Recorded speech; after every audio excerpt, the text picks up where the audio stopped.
Hello everyone, welcome to Avanti classes. My name is Manjit Bhardwaj और आज हम केमिकल बॉन्डिंग के अंदर कुछ आगे बढ़ने वाले हैं। तो उसके अंदर हम डाइपोल मोमेंट करेंगे आज, है ना। डिफरेंट मॉलिक्यूल्स की डाइपोल मोमेंट को चेक करने वाले हैं, कौन कौन से मॉलिक्यूल्स होते हैं, कैसे कैसे डाइपोल मोमेंट शो करते हैं और क्या क्या सिस्टम इसके अंदर शो होता है। तो चलिए स्टार्ट करते हैं। फर्स्ट ऑफ ऑल सबसे पहले आता है भाई टाइप ऑफ कोवेलेंट बॉन्ड। उससे पहले थोड़ा सा डाइपोल मोमेंट को स्टार्ट करने से पहले एक चीज आपको पता होनी चाहिए। एवरी कोवेलेंट बॉन्ड के अंदर क्या होता है, एक आयनिक कैरेक्टर होता है और हर आयनिक बॉन्ड के अंदर कुछ ना कुछ कोवेलेंट कैरेक्टर होता है। ठीक है, 100% कोई भी आयनिक या 100% कोई भी कोवेलेंट नहीं होता। हम मान लेते हैं जो 90% से ऊपर है उनको 100% मान लेते हैं, बट वो होता नहीं है क्योंकि 10% तो उसमें कुछ ना कुछ है ना। तो लाइक दैट यहाँ पर पोलर कोवेलेंट बॉन्ड और नॉन पोलर कोवेलेंट बॉन्ड की बात कर रहे हैं। पोलर मतलब जिसमें आयनिक कैरेक्टर होगा, नॉन पोलर जिसमें नहीं होगा। जिसमें नहीं होगा उसमें भी होगा लेकिन थोड़ा सा होगा। ये बात समझ में आ रही है सभी को? Yes, sir. तो आप लोगों ने ना एक चीज की थी कि कोवेलेंट और आयनिक आयनिक बॉन्ड किसे कहते हैं, कोवेलेंट बॉन्ड किसे कहते हैं, और ये किया था हमारा पीरियोडिक प्रॉपर्टीज वाले लेसन में। तो कोई मेरे को रिमाइंड करवा सकता है क्या था वो? क्या वैल्यू वैल्यू थी वो जिसके अबव और जिसके बिलो ऐसा कुछ होता है? बेटा अटेंडेंस नहीं लगेगी क्योंकि वो शीट अपडेटेड नहीं है। ठीक है, मैंने आपको शायद कल भी बताया था कि शीट अपडेट नहीं हुई है अभी तक। तो वो जैसे वो शीट अपडेट हो जाती है अटेंडेंस लग जाएगी आपकी 9 बजे। ठीक है। हाँ भाई, मैं कुछ पूछ रहा हूँ, कोई बताएगा मुझे? पीरियोडिक प्रॉपर्टीज वाले लेसन में हमने आयनिक और कोवेलेंट बॉन्ड के लिए एक वैल्यू की थी। कौन सी वैल्यू थी वो? किसी को याद नहीं है? चलो बहुत बढ़िया, मतलब आप लोग पढ़ते नहीं है। सुना होगा ऐसे। हाँ बेटा। 1.7. हाँ वो 1.7 थी। वो क्या थी 1.7 वैल्यू? यहाँ पर भी हम कुछ ऐसी वैल्यू करने वाले हैं, लेकिन इसमें और उसमें क्या डिफरेंस है वो आपको पता होना चाहिए। हमने क्या किया था, अगर 1.7 से ज्यादा क्या था भाई इसके अंदर, आयनिक करेक्टर था ना, इलेक्ट्रोनेगेटिविटी का डिफरेंस, चेंज इन इलेक्ट्रोनेगेटिविटी। अगर ये 1.7 है तो क्या होता है, 50-50% करेक्टर होता है। 50% बोथ करेक्टर आयनिक, और 50% ही क्या होता है, कोवेलेंट। यस, ये समझ में आया? Yes, sir.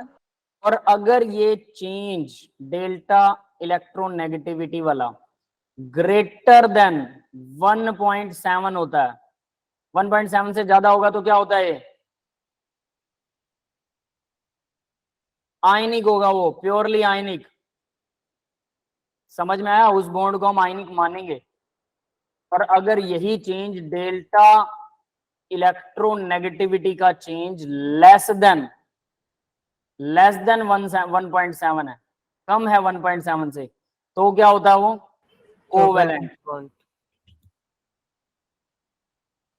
तो कुछ ऐसी चीज हमने की थी, अब इसको याद रख लेना कि ये बोलता है कि ऐसा हम मान लेंगे कि वो कोवेलेंट है, पर क्या वो 100% कोवेलेंट है? ऐसा तो नहीं है ना। ये बात समझ में आ रही है? वो 100% कोवेलेंट नहीं है, भले ही उसका इलेक्ट्रोनेगेटिविटी का डिफरेंस 1.7 से कम हो, फिर भी वो 100% कोवेलेंट तो नहीं है। ये बात समझ में आ गई सभी को? Yes, sir. ठीक है। अब यहां पर बात करते हैं पोलर कोवेलेंट बॉन्ड। पोलर कौन सा होता है? 1.7 से कम अगर हो, मान लो किसी का 1.6 है इलेक्ट्रोनेगेटिविटी का डिफरेंस, तो इसका मतलब हम उसे कोवेलेंट मान लेंगे। बिल्कुल ठीक है, वो कोवेलेंट बॉन्ड है, नो डाउट टू इट। लेकिन क्या वो कोवेलेंट बॉन्ड पोलर है? अब ये नेक्स्ट स्टेप है, क्या ये पोलर है? इसकी पोलैरिटी बिल्कुल पोलर है भाई। 1.6 का अगर इलेक्ट्रोनेगेटिविटी का डिफरेंस है तो एक एटम ज्यादा खींच रहा है, एक एटम कम खींच रहा है इलेक्ट्रॉन्स को। इलेक्ट्रोनेगेटिविटी क्या होती है, केमिकल बॉन्ड के अंदर दोनों इलेक्ट्रॉन्स को अपनी तरफ कौन ज्यादा खींच रहा है, वही इलेक्ट्रोनेगेटिविटी जो जो ज्यादा खींच रहा है उसकी ज्यादा इलेक्ट्रोनेगेटिविटी है, जो कम खींच रहा है वो कम इलेक्ट्रोनेगेटिविटी है। तो 1.6 अगर किसी का इलेक्ट्रोनेगेटिविटी का डिफरेंस है तो वो अपनी तरफ क्या करेगा, इलेक्ट्रॉन्स को खींचेगा। भले ही वो बॉन्ड कोवेलेंट है लेकिन अपनी तरफ तो वो खींच ही रहा है ना। तो एक की तरफ इलेक्ट्रॉन ज्यादा होंगे, एक की तरफ कम होंगे, तो स्लाइटली नेगेटिव पॉजिटिव चार्ज तो पक्का होगा। यस और नॉट? ये बात समझ में आई?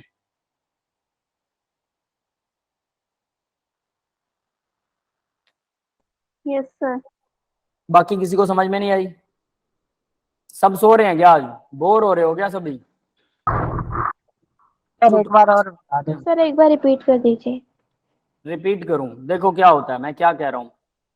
सपोज दैट कि दो एटम्स हैं, एक एटम है मेटल टाइप में है, एक एटम कुछ और एक्स वाई जेड टाइप में है, वाई है। दोनों के बीच में केमिकल बॉन्ड है, ठीक है। इन दोनों का इलेक्ट्रोनेगेटिविटी का डिफरेंस जो है डेल्टा ई इलेक्ट्रोनेगेटिविटी कितना है, वो 1.6 है। अगर 1.7 होता तो दोनों में मतलब 50-50% करेक्ट हो गए, 50% आयनिक 50% कोवेलेंट।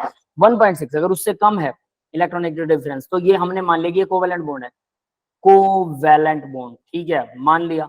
लेकिन ये क्या है, ये ज्यादा इलेक्ट्रोनेगेटिव डेफिनेट है और ये कम है, मेटल है अगर ये, तो ये कम इलेक्ट्रोनेगेटिव है। हाँ बेटा, सर 1.6 या फिर 1.7? वो 1.7 होता है। अगर 1.7 से कम हो तो कोवेलेंट होता है।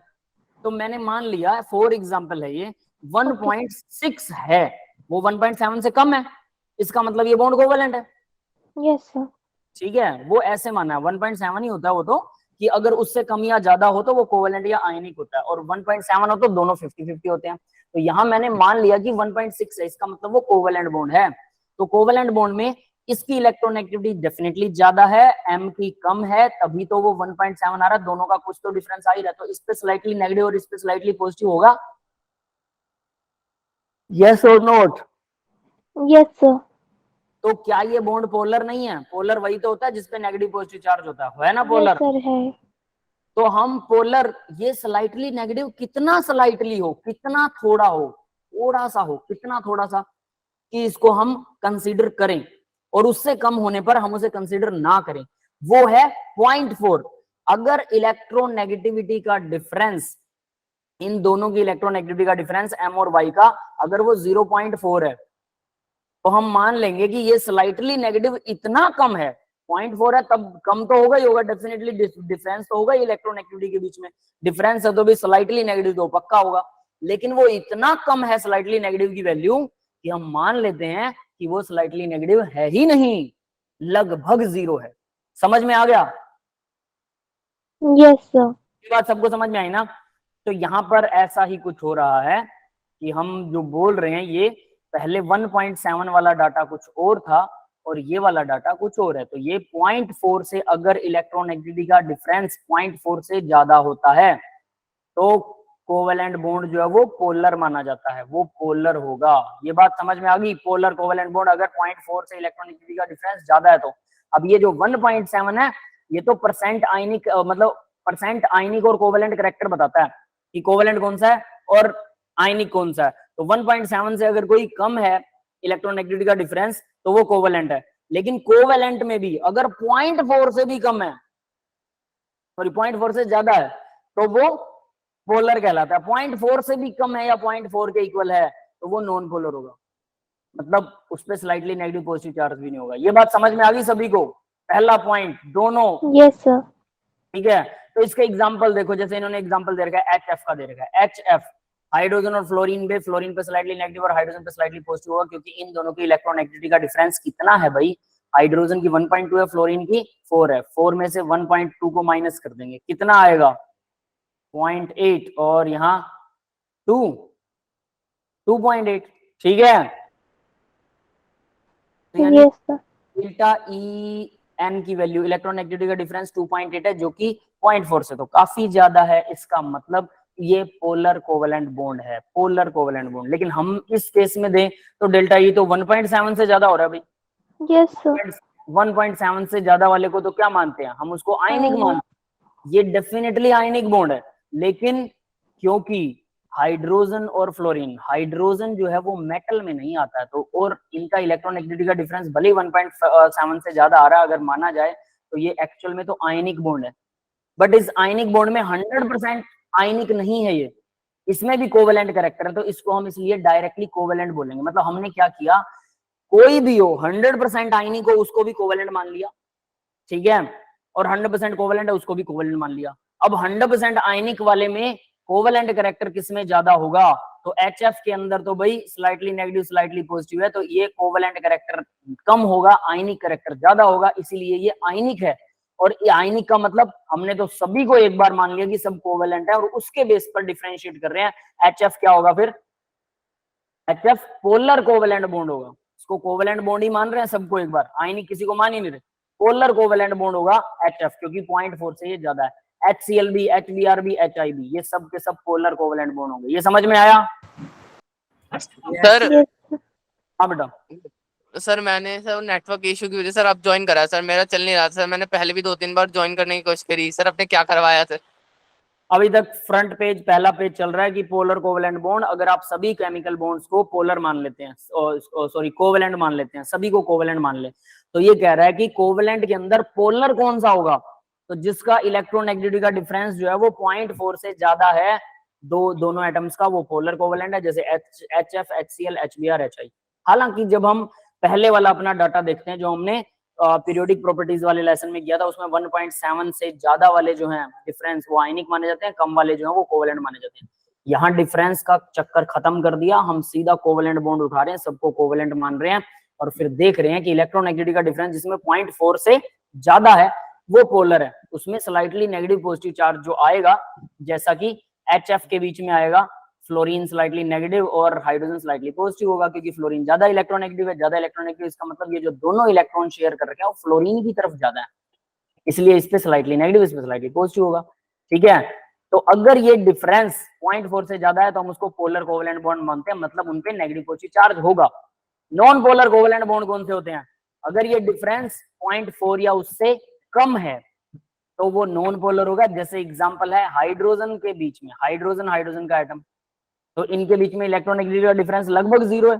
हालांकि ये भी पोलर होता है, 100% नॉन पोलर नहीं है ये, कभी ना कभी घूमते फिरते हाइड्रोजन के इलेक्ट्रॉन्स इस हाइड्रोजन के पास आ जाएंगे और कभी घूमते फिरते वो दूसरे के पास चले जाएंगे, तो कभी इस पे स्लाइटली नेगेटिव, कभी इस पे स्लाइटली नेगेटिव, या रिवर्स भी हो सकता है, इस पे पॉजिटिव है इस पे पॉजिटिव, है ना, जिस एक पे पॉजिटिव होगा तो दूसरे पे नेगेटिव हो जाएगा। मतलब ये भी इलेक्ट्रॉन लेफ्ट राइट करते हैं, तो 100% आयनिक या 100% कोवेलेंट कोई नहीं होता, बट हम मान लेते हैं कि 90% तक अगर कोई है तो उसको 100% मान लेते हैं बस, क्योंकि ये जो है ये 90% तो डेफिनेटली अपने ही एरिया में रहते हैं। हाइड्रोजन, क्लोरीन, नाइट्रोजन और फ्लोरीन, ये तो चलो सेम एटम थे, इनमें इलेक्ट्रोनेगेटिविटी का डिफरेंस नहीं है। एक बहुत इंपॉर्टेंट वाला एग्जांपल है ये HCH वाला, CH बॉन्ड, क्योंकि ऑर्गेनिक में आप लोग यही पढ़ने वाले हो, CH बॉन्ड।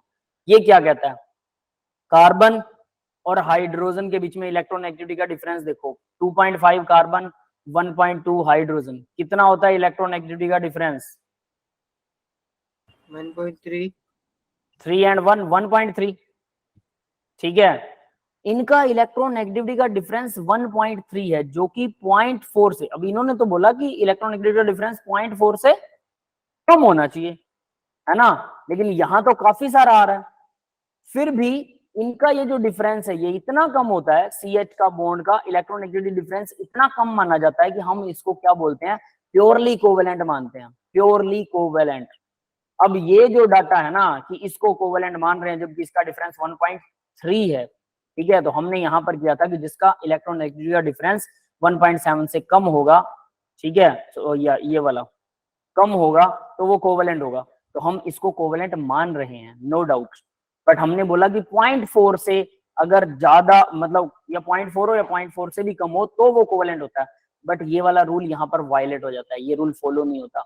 CH बॉन्ड जो है वो प्योरली कोवेलेंट माना जाता है जबकि उनका इलेक्ट्रोनेगेटिविटी का डिफरेंस 1.3 है। ये बात समझ में आई? मतलब लिखा हुआ जरूर है, डाटा है आपके सामने, पर वो स्ट्रिक्टली फॉलो नहीं होता है, सीधी सी बात। लिखा हुआ है, टीचर्स करवाते हैं, हमने भी करवा दिया, बट ये स्ट्रिक्टली फॉलो नहीं होता, तो आपको चीजें याद रखनी पड़ेंगी, सीधी सी बात है। कभी कभी फॉलो हो जाए। CH बॉन्ड एक एक्सेप्शन है। हाँ, ये कह लो बेटा, CH बॉन्ड एक्सेप्शन कह लो कि वो 0.4 वाले लॉ को फॉलो नहीं करता, तो ये प्योरली कोवेलेंट है, इसको प्योरली कोवेलेंट माना जाता है, सिंपली आप ये कह सकते हैं। ठीक है, चलिए, तो ये था पोलैरिटी ऑफ कोवेलेंट बॉन्ड, यानी कोवेलेंट बॉन्ड जो पोलर होता है भाई। ठीक है, टाइप ऑफ कोवेलेंट बॉन्ड है, पोलर और नॉन पोलर दो तरह का होता है। अब पोलर में, अब पोलर बॉन्ड्स के बीच में ना, अब हम बात करेंगे इसकी डाइपोल मोमेंट की। तो डाइपोल मोमेंट की बात करने से पहले पोलराइजेबिलिटी और पोलराइजिंग पावर, इसके बारे में पता होना चाहिए। What is polarizability, what is polarizing power? Polarizability यहां से पता लगता है ability, ability of an ion to expand और polarizing power, cation has power to attract electron cloud, इसको पोलराइजिंग पावर कहते हैं। ठीक है, पोलराइजिंग पावर हाई होनी चाहिए, पोलराइजेबिलिटी भी हाई होनी चाहिए, एबिलिटी भी हाई होनी चाहिए। अगर ये दोनों हाई हैं तो वो बॉन्ड जो है वो कोवेलेंट होगा, कोवेलेंट। और यही है फैजान रूल, ये फैजान रूल के लिए दोनों लिखे हुए हैं। ठीक है, फैजान रूल हम अगर हो सका तो इस चैप्टर में करेंगे, और मतलब इसी सेशन में करेंगे, वरना नेक्स्ट सेशन लगाएंगे फैजान रूल के लिए। ठीक है, तो फैजान रूल में क्योंकि कुछ एग्जांपल्स भी हैं, वो इनर्ट गैस कॉन्फ़िगरेशन भी आती है उसके अंदर, है ना, डी ब्लॉक एलिमेंट्स की एक कॉन्फ़िगरेशन आती है। ठीक है, शूडो इलेक्ट्रॉनिक कॉन्फ़िगरेशन, वो थोड़ा सा समझने वाला मैटर है, तो मैं सोच रहा हूँ उसको अलग से करवाऊँ। ठीक है, फैजान रूल को तो नेक्स्ट लेक्चर में हम करवा देंगे फैजान रूल, और साथ में फिर सिर्फ एक ही टॉपिक रह जाएगा आपके, हाइड्रोजन बॉन्ड छोटा सा टॉपिक है, वो तो लास्ट में आराम से हो जाएगा। फिर आपका सिर्फ एमओटी रह जाएगा इस लेसन का। एमओटी वैसे तो लंबा चौड़ा चलेगा, एमओटी बता देता हूँ। ठीक है, आपको लगेगा बहुत कुछ है इसमें। एमओटी में दो ही चीजें खास हैं, एक तो डिफरेंस याद कर लो, सिग्मा और पाई बॉन्ड के बीच में, वो anti bonding bonding molecular orbital के बीच में डिफरेंस है ना, सिग्मा और सिग्मा स्टार के बीच में डिफरेंस, इस तरह से पाई पाई स्टार के बीच में डिफरेंस, एक तो डिफरेंस याद करना है, और दूसरा जो भी डिफरेंस है। ठीक है, दो तरह के डिफरेंस मिलेंगे, सिग्मा मोलिकुलर ऑर्बिटल, पाई मोलिकुलर ऑर्बिटल, सिग्मा स्टार और पाई स्टार मोलिकुलर ऑर्बिटल, इनके बीच के डिफरेंस याद करने हैं। और दूसरी चीज क्या है, दूसरा दो डायग्राम है, सिर्फ दो डायग्राम, वो याद कर लो, एमओटी खत्म, इतनी है एमओटी। लेकिन हम क्योंकि थ्योरेटिकली उसको पूरा करने की कोशिश करेंगे, उसके अंदर एक linear combination of atomic orbital की थ्योरी लगती है, मोलिकुलर ऑर्बिटल्स सिग्मा और पाई, पाई स्टार, सिग्मा स्टार कैसे दिखाई देते हैं, उन ऑर्बिटल की शेप भी बनाएंगे। हालांकि वो शेप ज्यादा इंपॉर्टेंट नहीं है, कभी कभार उस पर क्वेश्चन आता है, लेकिन हमें कंप्लीट तो उसे करना ही होगा ना। तो मेन इंपॉर्टेंट चीज क्या है, डिफरेंस और दो डायग्राम, बस। और मैं बता दूंगा कि ये मोस्ट इंपॉर्टेंट है, इसी के ऊपर क्वेश्चन आता है, और बाकी के जो है वो एक बार रफली थोरोली थ्योरी करने के लिए होगा। उतना ही बचा आपके चैप्टर में, बाकी सब खत्म हो गया। और ये चैप्टर में मेन चीज अब उठा के देखो तो क्या समझ में आती है पता है, एक तो डायग्राम, जितने भी डायग्राम वेस्पर थ्योरी वाले, वीबीटी वाले डायग्राम कर लो, वेस्पर थ्योरी उसमें अपने आप कंप्लीट हो जाती है। और दूसरा, ये डाइपोल मोमेंट छोटा सा टॉपिक है, इसमें कुछ आनी जानी है नहीं, और वो छोटे मोटे रूल्स हैं, बेंट रूल और वो बेरी सेंटर है ना, ये कुछ छोटे मोटे रूल है, नहीं भी याद होंगे तब भी काम चलता है। और दूसरा आती है एमओटी के दो डायग्राम, उसके ऊपर क्वेश्चन आते हैं। मेन दो ही चीजें हैं इसमें, बाकी की छोटी छोटी चीजें ऐड ऑन करते जाइए। जिसको अच्छे से तैयारी करनी है तो वो डेफिनेटली हर चीज करेगा, और जिनको सिर्फ मेन चैप्टर चाहिए 80% चैप्टर, वो सिर्फ दो चीजों में कवर हो जाता है, एक एमओटी के डायग्राम दो, और उसके अलावा 15 जो 14-15 डायग्राम आपके वीबीटी के, जिसमें हाइब्रिडाइजेशन और सिग्मा और पाई बॉन्ड बताया गया है। सिग्मा पाई बॉन्ड को जरूर याद रखना, वरना गड़बड़ हो जाएगी। इतना ही मेन इंपॉर्टेंट है इस चैप्टर में। समझ में आ गया सभी को? भले ही लंबा चल रहा हो, लेकिन ये है इतनी चीजें। तो पोलराइजेबिलिटी होती है भाई एनायन की एबिलिटी। अब इसका मतलब क्या है, इसकी कहानी क्या है, देखो जरा, मैं आपको सिंपल करके बताता हूँ। मान लीजिए, अब आप सोचिए और मुझे आंसर दीजिएगा। मान लीजिए क्लोरीन है, Cl पर नेगेटिव चार्ज है, इसका मतलब क्लोरीन एक बड़ा एटम है, आयन है। ठीक है, इसके ऊपर नेगेटिव चार्ज है, और इसके चारों तरफ बहुत सारे क्लोरीन के इलेक्ट्रॉन्स। न्यूक्लियस तो लगभग सबका सेम ही होता है, पता है ना, सभी एटम्स का न्यूक्लियस का साइज लगभग सेम होता है। न्यूक्लियस के साइज से कोई फर्क नहीं पड़ता किसी एटम में, भले उसमें एक प्रोटॉन है, भले उसमें 200 प्रोटॉन है। आपको लगेगा 200 प्रोटॉन है तो 200 गुना हो जाएगा, वो 200 गुना भी उतना कम होता है कि उसकी कोई जरूरत ही नहीं है, मतलब वो ना के बराबर ही होता है। और जो इलेक्ट्रॉन है, इसी की वजह से साइज ऑफ द एटम होता है। तो देखो, ये इतने सारे इलेक्ट्रॉन मैंने यहाँ पे बना दिए, ठीक है, और ये बीच में न्यूक्लियस था सपोज, ठीक है, ये न्यूक्लियस है क्लोरीन का। अब अगर जितना साइज बड़ा होगा, ये क्लोरीन का नेगेटिव आयन है, और यहाँ पर है सोडियम का पॉजिटिव आयन, तो सोडियम का पॉजिटिव आयन तो छोटा होगा, क्योंकि सोडियम पर पॉजिटिव चार्ज है, वो अपने इलेक्ट्रॉन्स को अपने चारों तरफ ज्यादा खींच के रखेगा। तो ये क्या बनेगा भाई, ये बनेगा आयनिक बॉन्ड। यस, क्लियर है? NaCl का एग्जांपल सबको याद होना चाहिए, NaCl है ना, Na पर प्योरली पॉजिटिव चार्ज और क्लोरीन पर प्योरली नेगेटिव चार्ज। अब बात करते हैं, अगर मैं क्लोरीन की जगह पर लूं आयोडीन का एटम, तो आयोडीन का आयन, नेगेटिव आयन, आयोडीन का आयन बहुत बड़ा होता है, और याद रखना ये इलेक्ट्रॉन की वजह से ही बड़ा होता है, न्यूक्लियस तो लगभग सबका सेम ही होता है, तो इसके इलेक्ट्रॉन्स ज्यादा हो गए। क्लियर है? और यहां पर मैं पॉजिटिव आयन ले रहा हूं मैग्नीशियम का, मैग्नीशियम के ऊपर 2 पॉजिटिव है, टू पॉजिटिव, डेफिनेटली वो दो इलेक्ट्रॉन, दो नेगेटिव आई नेगेटिव को अट्रैक्ट करेगा, Mgi2 लाइक दैट। ठीक है, ये बात समझ में आ गई, फॉर्मूला Mgi2।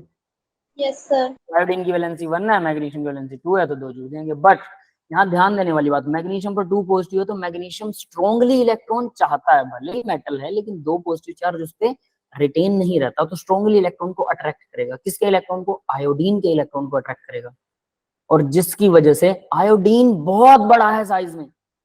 अलग इसका न्यूक्लियस भी बड़ा, बट इलेक्ट्रॉन क्लाउड भी बड़ा है। इलेक्ट्रॉन का ये क्लाउड है।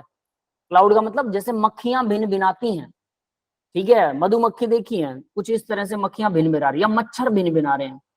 अपने मच्छर देखे अपने सिर के ऊपर, कई बार बहुत सारे मच्छर इकट्ठे हो जाते हैं जब हम शाम के टाइम, कोई ऐसा सीजन, बरसात वाला सीजन, लाइट के ऊपर आपने देखे होंगे बहुत सारे मच्छर भिन भिनाते हुए। देखे हैं सभी ने? यस सर, पार्क में है ना, पार्क वगैरह में होते हैं, लाइट के नीचे खड़े जो हमारे सिर के ऊपर भी आ जाते हैं, अगर सिर पे मतलब सिर पर, कपड़ों पर, चारों तरफ से आ जाते हैं। अगर आप लोग उन मच्छरों को जो आपके सिर पर हैं ऐसे हाथ मारते हो, ऐसे हाथ मारते हो, वो थोड़ा दूर हो जाता है, लेफ्ट राइट चला जाता है, यस है ना, यस सर। और वो थोड़ी देर बाद वापस आ जाता है।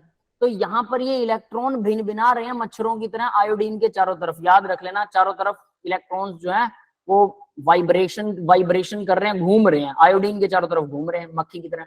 मैग्नीशियम उनको अट्रैक्ट करता है, अट्रैक्ट, जैसे हम मैग्नेट से लोहे को अट्रैक्ट करते हैं, और लोहे के बहुत बारीक बारीक बारीक बारीक बहुत पाउडर फॉर्म में लोहा है, तो पाउडर फॉर्म में लोहा इमेजिन करना, जो मैं इमेजिन करवाना चाहता हूँ, पाउडर फॉर्म के अंदर जो लोहा है, ये पाउडर फॉर्म में लोहा है, ये मैग्नेट उसको अट्रैक्ट करेगा कि नहीं करेगा? टेढ़ा कर देगा उसको? यस, हाँ प्रतीक बेटा बोलो। Pratik, have you any doubt? No sir, hand raise हो गया था सर, क्लिक हो गया था उससे। ठीक है ठीक है, हाँ भाई, तो ये समझ में आ रहा है, मैग्नीशियम जो है वो पॉजिटिवली चार्ज हो गया, तो उसकी वजह से वो अट्रैक्ट करेगा, करेगा अट्रैक्ट, यस और नॉट? Yes sir. तो वो पाउडर को, सपोज दैट वो पाउडर है या वो मच्छर है, तो मच्छरों को लोहे का पाउडर समझ लो, मच्छर उसके चारों तरफ घूम रहे थे, किसके चारों तरफ? आयोडीन के चारों तरफ। तो लोहे का पाउडर आयोडीन के चारों तरफ घूम रहा था, लेकिन मैग्नीशियम एक मैग्नेट का काम करता, क्योंकि उस पर 2 पॉजिटिव चार्ज है, एक नहीं है 2 पॉजिटिव चार्ज। पहले NaCl भी ऐसा कर सकता था, पर उसकी इतनी पावर नहीं है, और क्लोरीन का आयन भी छोटा होता है, ये दिमाग में रखना। NaCl भी ऐसा करने की कोशिश करता है, मैग्नीशियम के पास पावर है, एबिलिटी किसकी है? पिलपिला कौन है? जो ढीला है। आयोडीन का आयन बहुत बड़ा है, आयन, उसमें चारों तरफ इलेक्ट्रॉन घूम रहे हैं, तो यानी कि मच्छरों का बहुत बड़ा झुंड है, तो वो पिलपिला भी होगा, उसको ऐसे हाथ हिलाते ही पूरा का पूरा मच्छर का झुंड लेफ्ट राइट जाएगा। तो यहाँ मैग्नेट जब उसको अट्रैक्ट करेगी, लाइक, क्योंकि ये 2 पॉजिटिव चार्ज मैग्नेट की तरह काम करेगा, तो ये जो इलेक्ट्रॉन क्लाउड था ये टेढ़ा हो जाएगा, मैग्नीशियम की तरफ चला जाएगा। तो ये इस तरह से मैग्नीशियम की तरफ, हम इसको ऐसे दिखाते होते हैं कि इलेक्ट्रॉन क्लाउड कुछ इस तरह से टेढ़ा हो जाएगा, मैग्नीशियम की तरफ खींचना शुरू हो जाएगा। यस, क्लियर है? सर मैग्नीशियम अपनी जगह पर रहेगा? मैग्नीशियम अपनी जगह पर ही रहेगा?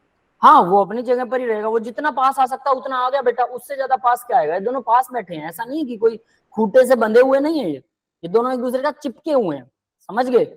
उस चिपके हुए में इलेक्ट्रॉन्स घूम रहे हैं आयोडीन के चारों तरफ, और पॉजिटिव चार्ज जो उसके साथ चिपका हुआ है, तो पॉजिटिव चार्ज अगर स्ट्रॉन्ग होगा तो वो इलेक्ट्रॉन्स को अपनी तरफ खींचेगा कि नहीं खींचेगा? Yes sir. तो इलेक्ट्रॉन्स, कुछ हद तक इलेक्ट्रॉन उसकी तरफ आ जाएंगे, मतलब ये इलेक्ट्रॉन क्लाउड कुछ ऐसा काम करेगा कि यहाँ इलेक्ट्रॉन ऐसे करके ऐसे घूम रहे हैं, कुछ कुछ मैग्नीशियम की तरफ भी और ऐसे घूम रहे हैं। और अगर इसको मैं एल्यूमिनियम 3 पॉजिटिव कर दूं, तो पॉजिटिव चार्ज और स्ट्रॉन्ग हो गया, तो एल्यूमिनियम 3 पॉजिटिव क्या करेगा? वो अपने तरफ आयोडीन के इलेक्ट्रॉन्स को काफी हद तक आयोडीन के इलेक्ट्रॉन्स को अपनी तरफ घुमा लेगा, यहां रखेगा, यहां रख रहा है, तो सीधी सी बात है, ये कोवेलेंट बॉन्ड नहीं बन गया, इन दोनों के बीच में आ गया, शेयरिंग होगी ये, तो एल्यूमिनियम पॉजिटिव और आयोडीन नेगेटिव नहीं रहा, अब आयोडीन का नेगेटिव इसके पास आ गया, एल्यूमिनियम पर मान लो 2 पॉजिटिव रह गया, अगर एक आयोडीन आता है तो एक इलेक्ट्रॉन ये परमानेंटली अपने पास खींच लेगा, समझ में आया, और यही रखेगा उसको, ये समझ में आया? Yes sir. पावर बढ़ाते जाओ पॉजिटिव आयन की, तो इसका मतलब वो इलेक्ट्रॉन्स को अपनी तरफ खींच के रख लेगा और कोवेलेंट बॉन्ड बन जाएगा, आयनिक बॉन्ड कोवेलेंट में बदल जाएगा। और ऐसा, अब आप सोच सकते हैं, ऐसा सभी एटम्स में होता है, सभी एटम्स में, ये बात समझ में आई? ऐसा सभी एटम्स में होता है, सभी के सभी एटम्स ऐसा करते हैं, कोई भी प्योरली कोवेलेंट नहीं है, कोई भी प्योरली आयनिक नहीं है। That is the thing, that is the story जो मैं आपको बताना चाहता था कि ऐसा होता है। तो इसीलिए क्या होना चाहिए, नेगेटिव आयन बड़े से बड़ा हो, नेगेटिव आयन क्या होना चाहिए, बड़ा। ये आयन एनायन जितना बड़ा होगा उतना ही उसका इलेक्ट्रॉन क्लाउड क्या होगा भाई, बड़ा होगा। इलेक्ट्रॉन क्लाउड बड़ा है तो अगर कोई पॉजिटिव आयन उसको खींचता है तो वो पिलपिला, जितना पिलपिला होगा ना, ढीला पीला, कोई खींच रहा आसानी से चला जाएगा। क्यों, क्योंकि इलेक्ट्रॉन क्लाउड एनायन का जो न्यूक्लियस है वो इलेक्ट्रॉन क्लाउड को अच्छे से टाइटली बाइंड नहीं कर रहा, समझ गए ना, वो थोड़ा ढीला पीला है। क्लियर है? Yes sir. Yes, sir. और कैटायन पोलराइज, तो इसको बोलते हैं एबिलिटी, पोलराइजेबिलिटी, पोलर बनने की। मतलब हमारा इलेक्ट्रॉन क्लाउड जो था, अब इसे सिंपल समझते हैं, ये इलेक्ट्रॉन क्लाउड है किसी भी, मान लो क्लोरीन का ये नेगेटिव आयन है, ये सिमेट्रिकल है। सिमेट्रिकल का मतलब, सिमेट्रिकल का मतलब है कि ये चारों तरफ से एक जैसा है। लेकिन जब कोई पॉजिटिव चार्ज आता है इसके पास, ठीक है, मैग्नीशियम 2 पॉजिटिव लगा देते हैं, तो क्या करेगा वो, इसको थोड़ा सा डिस्टोर्ट कर देगा, इसके इलेक्ट्रॉन्स को थोड़ा सा अपनी तरफ कुछ ऐसे खींच लेगा, कुछ ऐसा बना देगा मैग्नीशियम। तो इसको बोलते हैं अनसिमेट्रिकल, अनसिमेट्रिकल इलेक्ट्रॉन क्लाउड। समझ में आ गया भी अनसिमेट्रिकल इलेक्ट्रॉन क्लाउड कैसे बनता है? यस तो सर। अगर क्लोरीन में दम नहीं है, क्लोरीन ढीला पीला है, उसका न्यूक्लियस स्ट्रॉन्ग नहीं है जो इलेक्ट्रॉन्स नेगेटिव आयन को अपनी तरफ अट्रैक्ट करके रख सके, अगर क्लोरीन ऐसा नहीं है तो क्लोरीन का इलेक्ट्रॉन क्लाउड क्या है, पिलपिला है। पिलपिला जिसको बोलते हैं ना, बहुत ढीला पीला है, तो ये ढीला है इसलिए आसानी से मुड़ जाएगा। आसानी से मुड़ जाएगा तो ये कोवेलेंट बॉन्ड ज्यादा बनाएगा, आयनिक नहीं बनाएगा। समझ में आ गया कोवेलेंट बॉन्ड कैसे बनता है? Yes sir. तो यानी आयनिक ही कोवेलेंट बन सकता है और कोवेलेंट भी आयनिक बन सकता है। और दूसरी चीज, अगर ये मान लो सख्त भी है, फ्लोरीन नेगेटिव है, बहुत सख्त होता है, छोटा सा एटम होता है ना, छोटा एटम होगा तो सख्त होगा वो, उसका न्यूक्लियस आसानी से उसको चारों तरफ ज्यादा पकड़ के रखेगा उसे अपने पास, तो इसके इलेक्ट्रॉन इसके पास रहते हैं हमेशा। बट यहाँ पर मैंने स्ट्रॉन्ग डाल दिया, कोई एल्यूमिनियम 3 पॉजिटिव, ये भी तो इसको खराब कर सकता है, इसके इलेक्ट्रॉन्स को कुछ इस तरह से ढीला पीला सा कर सकता है। कौन? एल्यूमिनियम भी ऐसा कर सकता है फ्लोरीन के लिए, क्योंकि इसमें 3 पॉजिटिव चार्ज। यानी ये वाला अगर पॉजिटिव चार्ज स्ट्रॉन्ग है तो भी इलेक्ट्रॉन क्लाउड क्या हो जाता है, मुड़ जाता है, ठीक है। और अगर नेगेटिव चार्ज स्ट्रॉन्ग है तो भी इलेक्ट्रॉन, नेगेटिव चार्ज अगर ज्यादा है, ज्यादा नेगेटिव चार्ज, तो ज्यादा इलेक्ट्रॉन तो भाई वो नेगेटिवली चार्ज को संभाल नहीं पाएगा, वो इलेक्ट्रॉन्स को थोड़ा सा गड़बड़ कर देगा। इसको बोलते हैं इलेक्ट्रॉन क्लाउड को डिस्टोर्ट करना, डिस्टोर्ट, खराब करना। Symmetrical electron cloud unsymmetrical electron cloud में कन्वर्ट हो जाता है, इसे बोलते हैं पोलराइजेबिलिटी। यानी कि एनायन कितना ढीला है कि वो पोलराइज हो सकता है। पोलराइज का मतलब देखो क्या है, पोलराइज होने का मतलब, क्लोरीन का इस तरह से गोल सिमेट्रिकल इलेक्ट्रॉन क्लाउड है। अब अगर ये इस पे नेगेटिव चार्ज चारों तरफ बराबर बिखरा हुआ है, बट जब ये इस तरह का हो जाता है तो नेगेटिव चार्ज एक साइड में चला जाता है, क्लोरीन पर स्लाइटली पॉजिटिव और इधर स्लाइटली नेगेटिव, ऐसे कुछ क्रिएट हो जाता है। टोटल 1 नेगेटिव रहता है पूरे पर, लेकिन ये क्रिएट हो गया, कुछ चार्ज डिस्पर्स हो गया, फैल गया और एक कोने में फैल गया। इसी को बोलते हैं कि, हम बोलते हैं कि इलेक्ट्रॉन क्लाउड डिस्टोर्ट हो गया।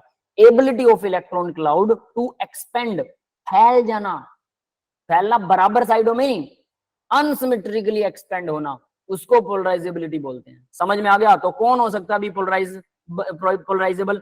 जिसका साइज बड़ा हो या जिसपे ज्यादा नेगेटिव चार्ज हो। ये समझ में आ गया? Yes, sir. अब दूसरा, पोलराइजिंग पावर किसकी होती है? कैटायन की पावर होती है। तो कैटायन क्या होना चाहिए? साइज छोटा होना चाहिए और चार्ज बड़ा होना चाहिए। साइज छोटा और चार्ज बड़ा, उसकी पावर ज्यादा होगी।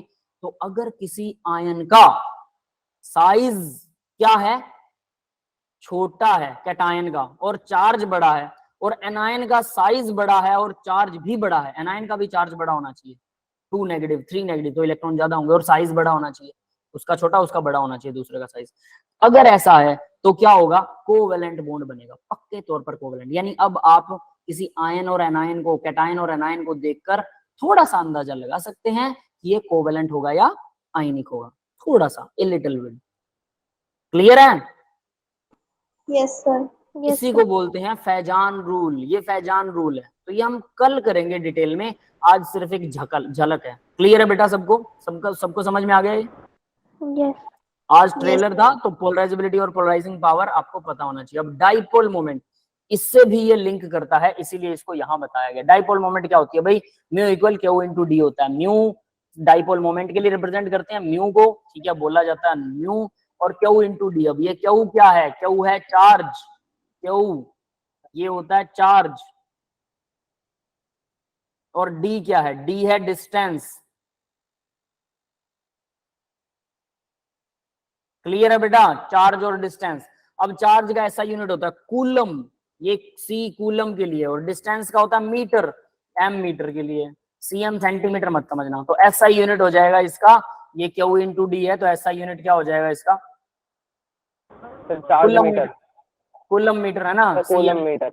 और एक और यूनिट है इसका debye, D by D E D by E, by D से रिप्रेजेंट करते हैं। डेबी साइंटिस्ट का नाम है और कुछ नहीं है। 1 डेबी के अंदर कितने कूलम मीटर होते हैं ये पता होना चाहिए। तो 1 डेबी के अंदर 3.33 इंटू 10⁻30 कूलम मीटर होते हैं। यस, क्लियर है सबको? यस सर, क्लियर है। ठीक है, तो ये चीज अब आपको याद रखनी है कि 1 डेबी में कितने कूलम मीटर होते हैं। तो ये होती है डाइपोल मोमेंट। अब ये हाँ सर से आता क्या है, आंसर क्या आता है सर? क्या बेटा? सॉरी समझ नहीं आया। सर मतलब डाइपोल मोमेंट है तो सर हमें कैलकुलेट क्यों करते हैं सर डाइपोल मोमेंट? आगे आएगा, वेट ठीक है, आगे आएगा। ठीक है, तो ये समझ में आएगा। अब डाइपोल मोमेंट देखिए आगे, ये मतलब कैसे कैलकुलेट होती है और क्या होता है अभी डाइपोल मोमेंट।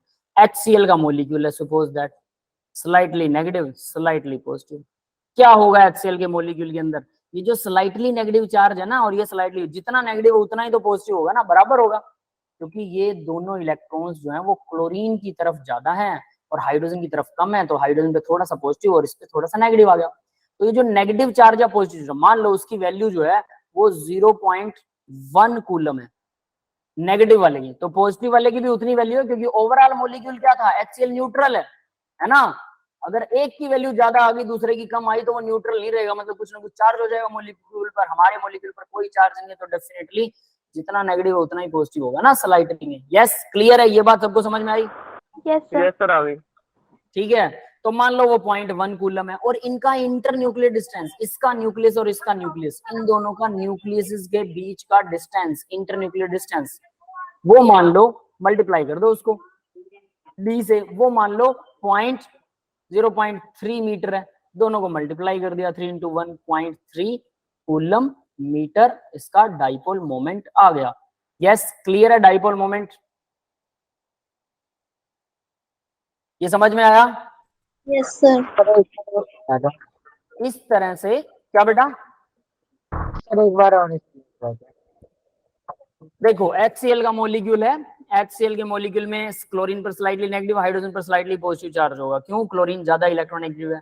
तो हमें ये चार्ज लेना है। चार्ज का कोई, आप स्लाइटली नेगेटिव या पॉजिटिव का कोई मीनिंग नहीं है, कोई भी चार्ज ले लो। तो मान लो 0.1 कूलम इसके ऊपर चार्ज है, ये वाला चार्ज और ये वाला चार्ज बराबर होगा, क्योंकि जितना पॉजिटिव उतना ही नेगेटिव होगा।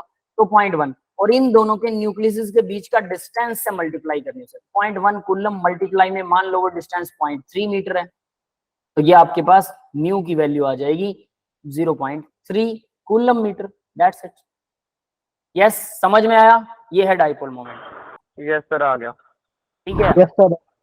अभी देखिए आगे डाइपोल मोमेंट कवर हो गया है ना, इसका यूनिट भी पता लग गया। अब ये क्यों किया जाता है, कैसे होता है, क्या चीज है, वो हम आगे पढ़ने वाले हैं। ठीक है, तो यहां पर एक और चीज है, resultant dipole moment. Resultant dipole moment के लिए क्या फॉर्मूला होता है? अब ये फॉर्मूला है, याद रख लेना, इंपॉर्टेंट है ये। ठीक है, स्पेशली मैथ वाले स्टूडेंट्स को तो ये आना चाहिए। मान लो कि ए और बी, ठीक है, ए एक एटम है और बी एक एटम है, इस पे स्लाइटली नेगेटिव है, इस पे स्लाइटली पॉजिटिव है, इसके नेगेटिव की वजह से जो भी इस पे पॉजिटिव हो, और फिर ए और सी, इस पे स्लाइटली नेगेटिव और इस पे भी स्लाइटली पॉजिटिव, ये स्लाइटली पॉजिटिव और स्लाइटली नेगेटिव एक दूसरे से अलग अलग है। इन दोनों से मैंने μ1 और μ2 निकाल लिया। ठीक है, यानी डाइपोल मोमेंट। अब इनके बीच का एक एंगल पता है, तो रिजल्टेंट क्या होगा? रिजल्टेंट डाइपोल मोमेंट क्या होगा उसको निकालने के लिए μ1 का स्क्वायर μ2 का स्क्वायर 2 μ1 μ2 cos थीटा का under root, whole under root, square root है। यस, क्लियर है ये सबको? ये बात समझ में आई फॉर्मूला क्या लिखा हुआ है?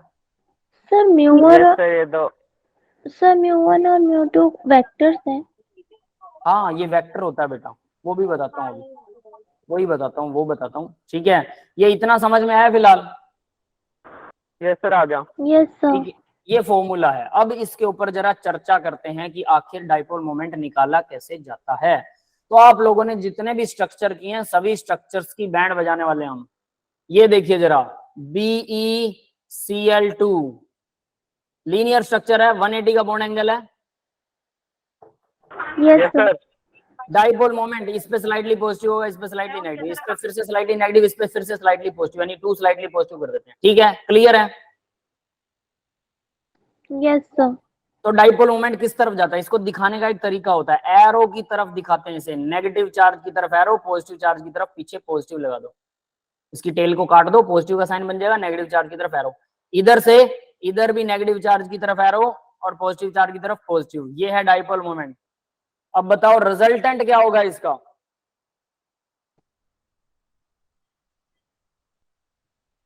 बताओ भाई, रिजल्टेंट डाइपोल मोमेंट क्या होगा? Mu one minus mu to.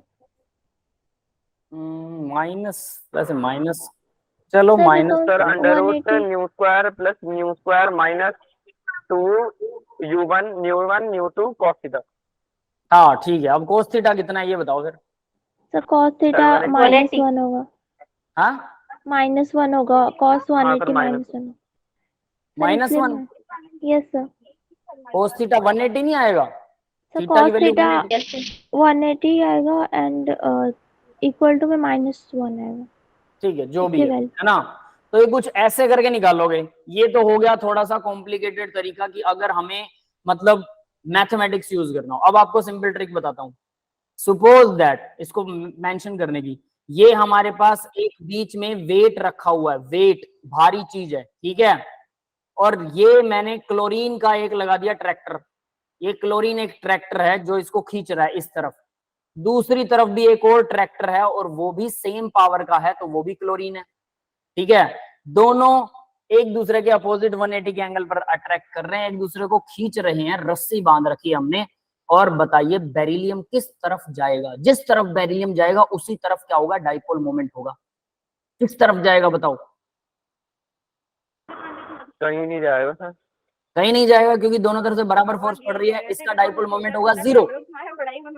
फॉर्मूले से, प्रतीक बेटा पीछे से आवाज आ रही है, फॉर्मूले से जब फाइंड आउट करते हो तो फॉर्मूले से फाइंड करना आसान है, नो डाउट, लेकिन वो कॉम्प्लिकेट हो जाता है कुछ केसेस में। जैसे इस केस में उसको कॉम्प्लिकेट नहीं बनाना, सिंपल है। दो ट्रैक्टर एक दूसरे को अपोजिट डायरेक्शन में खींच रहे हैं, dipole moment, resultant dipole moment क्या होगा? 0। यस और not? Yes sir. Yes sir. सबको समझ में आ गई ये बात? Yes sir. ठीक है, तो मतलब पहला मॉलिक्यूल आपका पूरा हो गया, रिजल्टेंट डाइपोल मोमेंट इसका तो 0 आ गया, तो म्यू इक्वल 0। दूसरा मॉलिक्यूल BeCl3 या BH3 भी लगा सकते हो, कोई दिक्कत नहीं है, लेकिन BH में H तो होता नहीं है ना, H का तो डाइपोल मोमेंट उल्टा हो जाएगा ना, मतलब वो इलेक्ट्रॉन खींचेगा, क्या करेगा? तो देखो इसमें क्या हो रहा है भाई, क्लोरीन इस तरफ खींच रहा है, तो मैं इसका कलर बदल के आपको दिखाता हूँ। क्लोरीन इस तरफ खींचेगा, यस। दूसरा क्लोरीन इस तरफ खींचेगा, तीसरा क्लोरीन इस तरफ खींचेगा इलेक्ट्रॉन बोरोन से। तीनों बोरोन के इलेक्ट्रॉन खींच रहे हैं, तो समझ लो कि बोरोन एक मास का टुकड़ा है और इस पे 3 ट्रैक्टर लगा रखे हैं, तीनों इन डायरेक्शंस के ऊपर वर्क कर रहे हैं। बताओ बोरोन किस तरफ जाएगा? बताओ भाई। सर वहीं रहेगा। क्या? सर एक ही जगह रहेगा।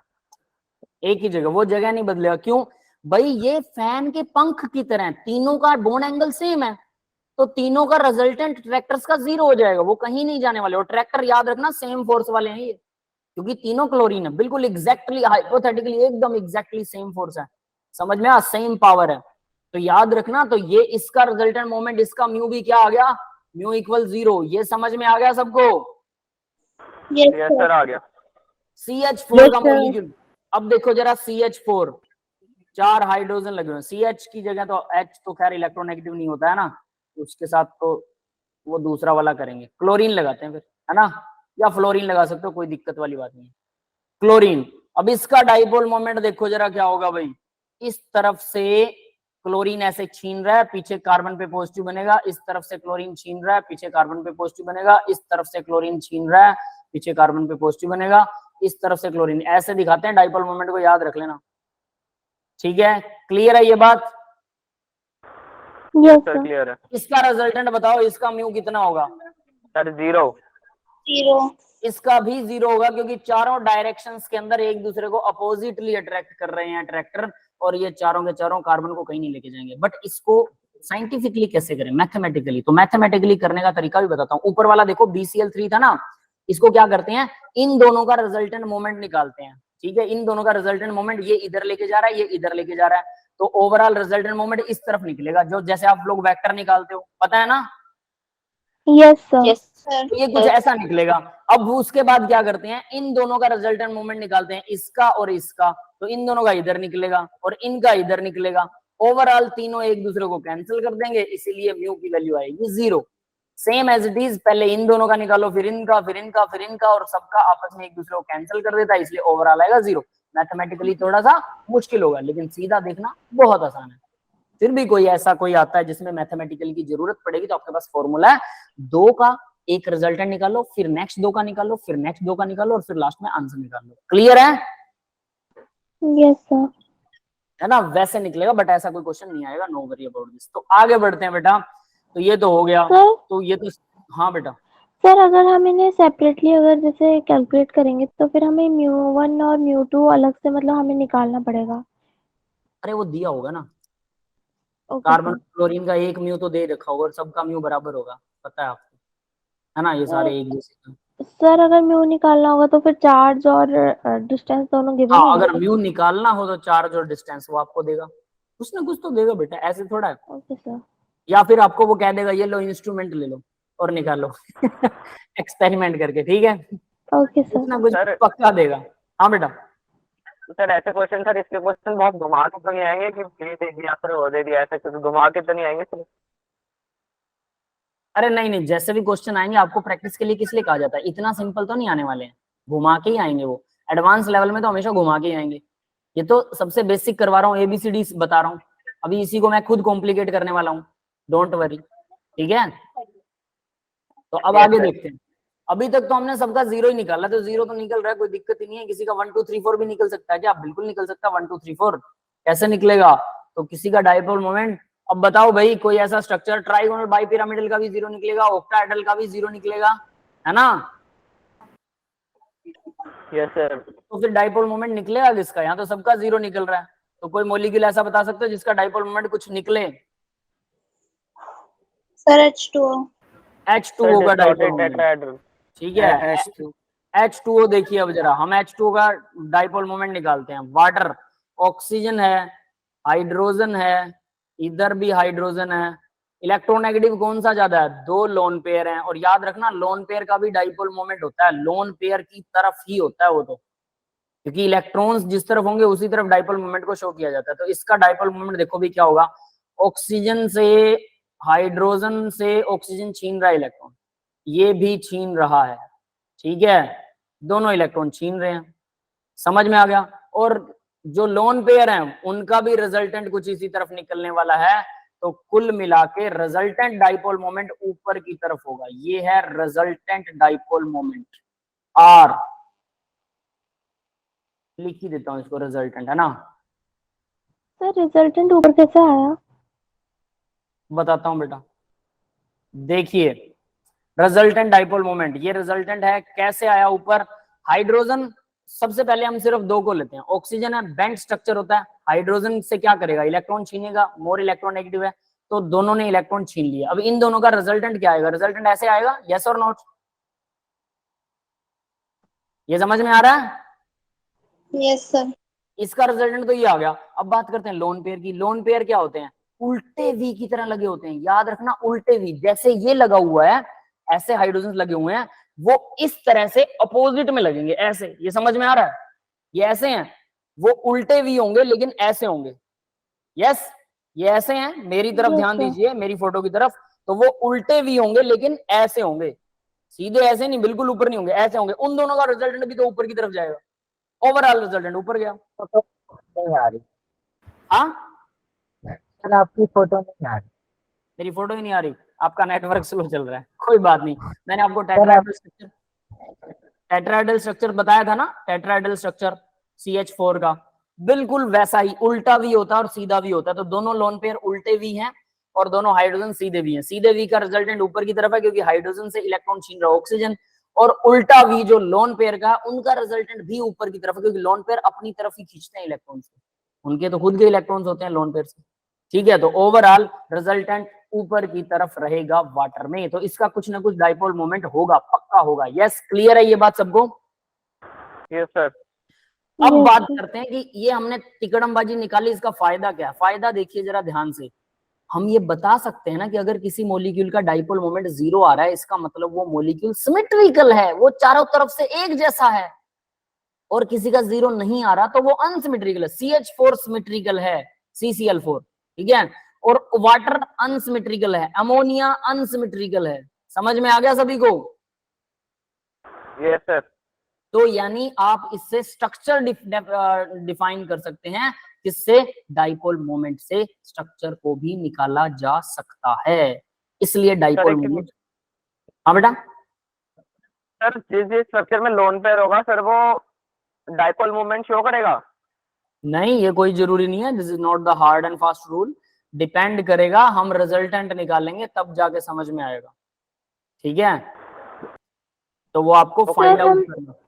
हाँ बेटा। सर हम रिजल्टेंट का डायरेक्शन कैसे फाइंड करते हैं? क्लियर नहीं हुआ। रिजल्टेंट का डायरेक्शन देखो, रिजल्टेंट का डायरेक्शन आपको इलेक्ट्रॉन्स की तरफ जाना होता है, जिस तरफ इलेक्ट्रॉन जा रहे हैं, जिस तरफ नेगेटिव चार्ज है उस तरफ होगा। ये ऑक्सीजन है, ठीक सर है, अगर दो अलग अलग डायरेक्शन में जा रहे हैं तो? दो अलग में जा रहे हैं, वो एक दूसरे को कैंसिल करेंगे, सीधी सी बात है। चलो ऐसे लगा लेते हैं, देखो ये ऑक्सीजन है, ऑक्सीजन की जगह कुछ और लगाते हैं, है ना। ये मेटल है, कोई मेटल, एक क्लोरीन यहाँ लगा हुआ है, एक क्लोरीन यहाँ लगा हुआ है, इसको ट्रैक्टर की तरह लो, एक ट्रैक्टर इधर खींच रहा है, एक ट्रैक्टर इधर खींच रहा है, खींच रहा है, दो ट्रैक्टर हैं, बीच में कोई चीज है, बीच में कोई चीज है, एक थोड़ा सा लेफ्ट जा रहा है, एक थोड़ा सा राइट, सेंटर में कोई नहीं जा रहा, लेकिन ये चीज तो सेंटर में ऐसे सीधी खींचेगी कि नहीं खींचेगी? Yes sir. बस यही, ऐसे ही अंदाजा लगाते हैं बेटा, सिंपल है। सर जैसे BCl3 था, सर BCl, उसमें कैसे जीरो, सर उसमें जीरो कैसे हुआ? उसमें 0 देखो, अब ध्यान देना कि हमने क्या किया, BCl3 में बोरोन 3 क्लोरीन है, तो इनका रिजल्टेंट क्या है, ये इस तरफ खींच रहे हैं, ये दोनों क्लोरीन इस तरफ खींच रहे हैं। अब इधर आ जाते हैं, एक क्लोरीन ही है, अब ये दोनों क्लोरीन क्या करेंगे, ये दोनों क्लोरीन इस तरफ खींचेंगे, इनका रिजल्टेंट इधर आएगा। Yes, yes sir. अब ध्यान देने वाली बात यह है कि इस क्लोरीन ने आधा इधर भी खींच रहा है और इधर भी खींच रहा है, तो इसका मतलब आधा इफेक्ट तो ये खुद का ही गलत कर रहा है, खुद का क्रॉस कर रहा है ना, आधा इफेक्ट, एक इधर खींच रहा है, एक इधर खींच रहा है, यस सर। खुद का अनइफेक्ट हो गया। या फिर यूं समझ लो, सीधा सा 3 ट्रैक्टर लगा दो, इस रिजल्टेंट के चक्कर में मत पड़ो, ये थोड़ा कंफ्यूज करता है। 3 ट्रैक्टर लगा दो सीधे सीधे, 3 ट्रैक्टर लगे हुए हैं, एक इधर खींच रहा है, एक इधर खींच रहा है और एक इधर खींच रहा है, ठीक है, तो बोरोन किधर जाएगा भी, और तीनों की डायरेक्शन एक दूसरे के 120 एंगल पर है। 3 ट्रैक्टर बिल्कुल बराबर अमाउंट में, जैसे 4 कोनों में अगर मैं ट्रैक्टर लगा दूं एक सेंटर पे, तो आपको बहुत आसानी से पता लगेगा कि हाँ सर ये तो 0 होगा, यहाँ क्लोरीन है, यहाँ क्लोरीन है, यहाँ क्लोरीन है, यहाँ क्लोरीन है, तो 0 होगा, क्योंकि ये इधर खींच रहा है, इसका अपोजिट ये वाला खींच रहा है, ये इधर खींच रहा है, इसका अपोजिट ये वाला।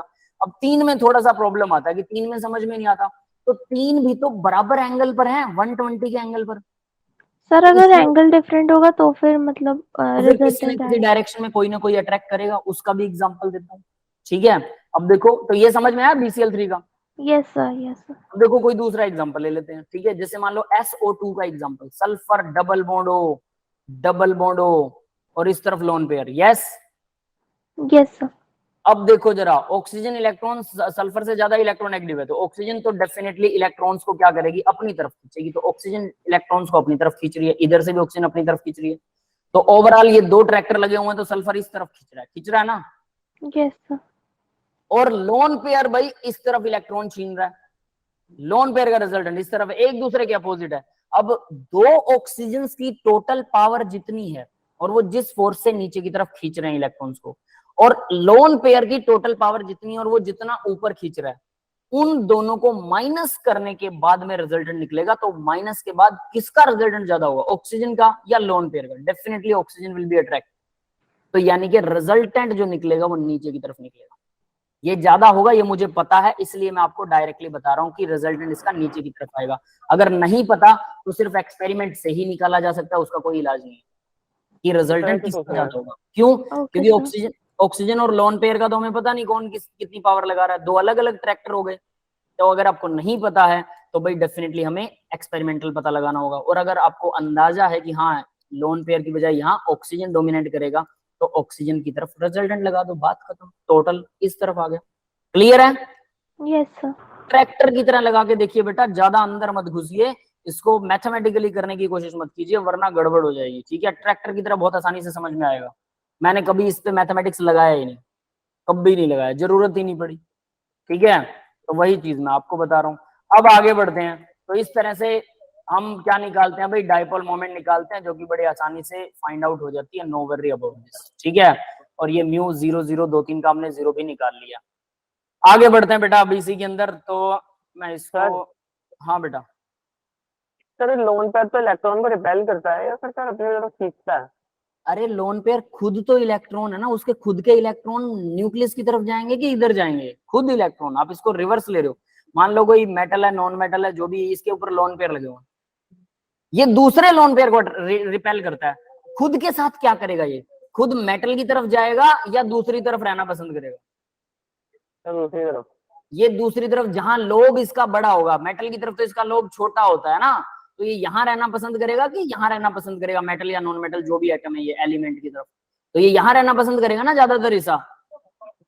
Yes sir. यहाँ हैप्पी है ये बंदा, है ना? चलो इसके कान भी बना देते हैं दो, यहां पर रहना पसंद करेगा। क्लियर है? Yes sir. नीचे नहीं आएगा ये, नीचे तो इसकी गर्दन फंस जाएगी ठीक है? तो ये कुछ वैसे काम करेगा, that's it, that is why, यानी हम बात कर रहे हैं लोन पेयर कैसा रहना पसंद करेगा, ठीक है? चलिए अब Yes, इसके अंदर क्या कुछ चीजें हम रब कर सकते हैं ओवरऑल। चलो एक चीज को रब कर देता हूँ, ये वाला मुझे पसंद नहीं आ रहा, ठीक है? और यहाँ इसका म्यू लिख देते हैं, म्यू इक्वल 0, ठीक है भाई? बाकी सब ऐसा कैसा रहने देते हैं। चलिए नेक्स्ट पेज देखते हैं अब जरा। अब बात आती है NH3 और NF3, बहुत अच्छा इंटरेस्टिंग केस है, ये आपके बुक्स में भी आता है, एनसीईआरटी में भी दिया हुआ है, एनसीईआरटी के क्वेश्चंस में भी आता है। NH3 और NF3 दो केसेस हैं, एक का म्यू दे रखा है 1.47 डी डेबी, दूसरे का दे रखा है 0.24 डी, एक्सपेरिमेंटली निकाल के दिया हुआ है। अब देखो जहां फ्लोरीन लगा है, फ्लोरीन तो मोर इलेक्ट्रोनेगेटिव है ना हाइड्रोजन के मुकाबले, यस और नॉट? Yes sir. तो फ्लोरीन वाला तो ज्यादा होना चाहिए ना म्यू की वैल्यू, फ्लोरीन वाले की कम है और हाइड्रोजन वाले की ज्यादा है। तो इसको कोई बता सकता है? और मेरे हिसाब से आप सिर्फ ट्रैक्टर वाला एग्जांपल देख के और इसको करके देखें तो बड़े आसानी से इसका आंसर बता सकते हैं। तो बताइए। सर ये तो था ना सर, नीचे सर गाड़ियां लगी हुई है सर बच्चों की, सर ऊपर ट्रैक्टर लगा हुआ है बड़े वाला NH3 में, तो सर इसलिए वो ज्यादा पर जा रहा है सर नीचे। अब सर बड़ी वाली गाड़ी से ज्यादा बड़े ट्रैक्टर आ गए सर, वो छोटा ट्रैक्टर है, तो सर इसलिए वो दोनों आपस में कंपटीशन चल रहा है और इसलिए नीचे वाले जीत गए थोड़े नंबर से, ज्यादा नंबर आ गए उनके, इसलिए सर वो नीचे की तरफ खींच रहा है थोड़ा सा। नीचे की तरफ खींच रहा है, ठीक है? तो इसका मतलब ये कम क्यों है? इसका म्यू की वैल्यू तो ज्यादा होनी चाहिए ना फ्लोरीन वाले की। लोन पेयर भी सर, लोन पेयर कैंसिल कर रहा है सर थोड़ा, तो लोन पेयर कैंसिल वो करेगा ना। उल्टा है, इसमें समझ गया आप क्या कहना चाहते हो, वो उल्टा है। देखिए यहाँ क्या हो रहा है, अब ध्यान देना, ये बिल्कुल सही केस है, कोई दिक्कत नहीं है। लोन पेयर का रिजल्टेंट तो इस तरफ होगा, लोन पेयर की तरफ, क्योंकि इसका लोब इस तरफ मोटा होता है, इधर पतला होता है, तो इलेक्ट्रॉन यहाँ रहेंगे। यस, क्लियर है ये सबको? हाँ भाई। Yes, sir. अब देखो हाइड्रोजन और नाइट्रोजन में मोर इलेक्ट्रोनेगेटिव कौन सा होता है? नाइट्रोजन। नाइट्रोजन होता है, सबको कंफर्म है? नाइट्रोजन नॉन मेटल है भाई, हाइड्रोजन तो 1.2 है, नाइट्रोजन का कितना होता है पाउलिंग स्केल पर इलेक्ट्रोनेगेटिविटी? 3.0, याद नहीं है? Yes sir 3.0। हाइड्रोजन इस तरफ ऐसे इलेक्ट्रॉन डोनेट करेगा नाइट्रोजन को, इलेक्ट्रोनेगेटिविटी ना भी याद हो, भाड़ में गया इलेक्ट्रोनेगेटिविटी। नाइट्रोजन और हाइड्रोजन में नाइट्रोजन ज्यादा इलेक्ट्रोनेगेटिव है, तो दोनों इलेक्ट्रॉन नाइट्रोजन की तरफ ज्यादा होंगे, नाइट्रोजन की तरफ ज्यादा दोनों इलेक्ट्रॉन्स, तो इलेक्ट्रोनेगेटिविटी नाइट्रोजन की ज्यादा होती है हाइड्रोजन से, बस इतनी बात याद रखनी है। तो देखो तीनों हाइड्रोजन नाइट्रोजन को इलेक्ट्रॉन दे रहे हैं और लोन पेयर भी नाइट्रोजन से ऊपर की तरफ इलेक्ट्रॉन ले रहा है, तो रिजल्टेंट चारों का 4 ट्रैक्टर लगे हुए हैं। एक तो नाइट्रोजन का ट्रैक्टर है, ये नाइट्रोजन का ट्रैक्टर तीनों हाइड्रोजन को अट्रैक्ट कर रहा है, इधर से इधर से इधर से, और ऊपर से ये ऊपर ट्रैक्टर लगा हुआ, ये ऊपर की तरफ। तो ओवरऑल रिजल्टेंट क्या होगा, ऊपर की तरफ, यस और नॉट? Yes sir. तो इस वजह से इसका कुछ वैल्यू आएगी, जितनी भी आएगी 1.47 डी आ रही है, याद रखने की जरूरत नहीं है, फिर भी ध्यान रहे तो बहुत अच्छी बात है। तो 1.74 डी आ गई इसकी। अब दूसरा केस देखो, दूसरे केस में क्या हो रहा है, नाइट्रोजन और फ्लोरीन में कौन ज्यादा इलेक्ट्रोनेगेटिव है? फ्लोरीन ज्यादा इलेक्ट्रोनेगेटिव है। यस, ये लोन पेयर तो इसी तरफ अट्रैक्ट करेगा बिल्कुल, लेकिन फ्लोरीन के केस में हो गया उल्टा काम। तो फ्लोरीन क्या कर रहा है, फ्लोरीन अट्रैक्ट कर रहा है इलेक्ट्रॉन्स को अपनी तरफ, नाइट्रोजन के ऊपर पॉजिटिव चार्ज बन रहा है। तो देखो जरा, तीनों फ्लोरीन का रिजल्टेंट आएगा नीचे की तरफ, यस और नॉट? Yes sir. और लोन पेयर ले रहा है ऊपर की तरफ, दोनों में लड़ाई है, एक ऊपर खींच रहा है एक नीचे खींच रहा है, जिसकी पावर ज्यादा वो जीतेगा, लेकिन दूसरे वाला माइनस हो जाएगा। तो फ्लोरीन नीचे की तरफ है, ये ज्यादा खींच रहा है लोन पेयर के मुकाबले, लेकिन लोन पेयर का इफेक्ट जो उल्टा दिखा रहा है वो माइनस हो रहा है। तो ओवरऑल रिजल्टेंट नीचे की तरफ आएगा, दो को माइनस करके नीचे की तरफ रिजल्टेंट आएगा माइनस करके। ये समझ में आ गया? यस, ये समझ में आया भी सबको? अब नीचे Yes. की तरफ आ रहा है, इसमें कुछ घटाना पड़ रहा है, और उसमें क्या था दूसरे वाले में, उसमें चारों ऊपर की तरफ खींच रहे हैं। भाई इसमें कुछ माइनस थोड़ा हो रहा है, चाहे सबका कम है इफेक्ट, लेकिन चारों जुड़ रहे हैं, और यहां पर एक दूसरे से ही लड़ रहे हैं। तो इनका इफेक्ट फ्लोरीन स्ट्रॉन्ग होते हुए भी, क्योंकि फ्लोरीन नीचे की तरफ खींच रहा है लेकिन लोन पेयर ऊपर की तरफ खींच रहा है, लोन पेयर को घटाना पड़ गया, इस वजह से फ्लोरीन का इफेक्ट कम हो गया, और वो इतना कम हो गया कि हाइड्रोजन के मुकाबले भी कम दिखाई दे रहा है। क्लियर है? Yes, sir. है ना? तो ये वो इफेक्ट है जिसकी वजह से क्या होता है,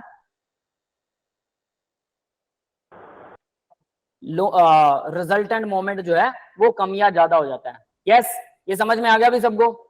यस सर, आ गया।